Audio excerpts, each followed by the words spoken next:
Hi there, my name is Doc Livingston with RE/MAX and Team Home Hunters BC, and this is the latest edition of our Homebuyer series. Today I'd like to introduce Skye Phillips.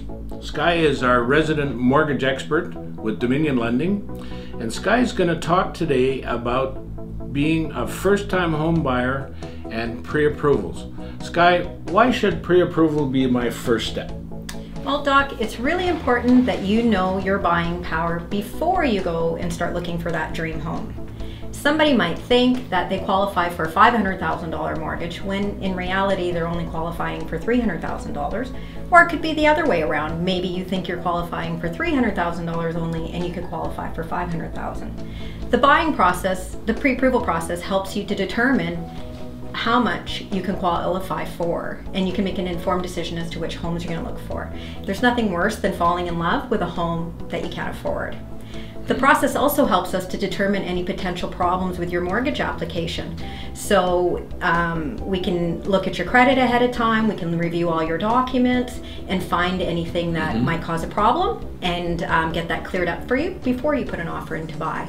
That makes the whole process smoother and easier when you're ready to go out and put that offer in on your home. Okay, so if I go and get a pre-approval, Skye, on a home, like, how long do I have to use it up? Like, is it only good for a week, or is it good for Well, Doc, it's good for 120 days. Okay. And during this time, what we do is we get a rate hold put in place for you. So what that does is protect you in the event that the rates increase. Okay. You would be protected and you would get the rate on your pre-approval document. If the rates went down, you would get the lower rate. So it's really a win-win for me, isn't it? Definitely. So Skye, what sort of information is needed in order to get a pre-approval? I have people that have told me that they've called their bank and told the bank how much that they make, and the bank has come back and given them a number of, say, 300 or 350,000. You know, should I be reliant on that number as a consumer? Well, the information that we're collecting is really just very basic information. We're collecting your name, your date of birth, your address. We do need your income information, and we will need to see some documentation on that. And we also need your asset information as well, and where your source of your down payment is coming from. That's very important that we make sure that that's going to be, you know, something that the lenders will accept. Okay. Now, this information, we can get it from you over the phone.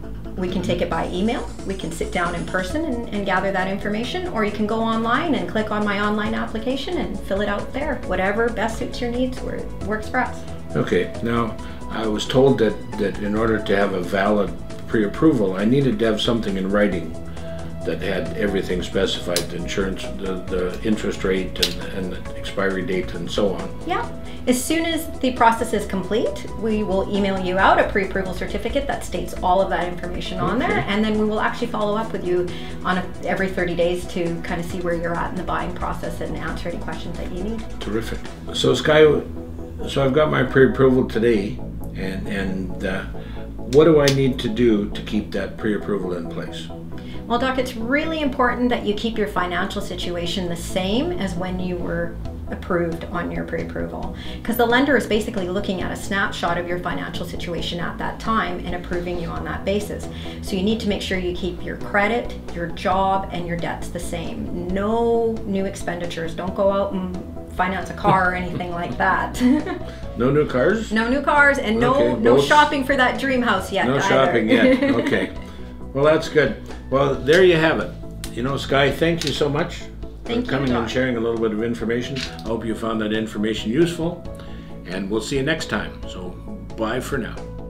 For more information on pre-approvals, call Skye directly.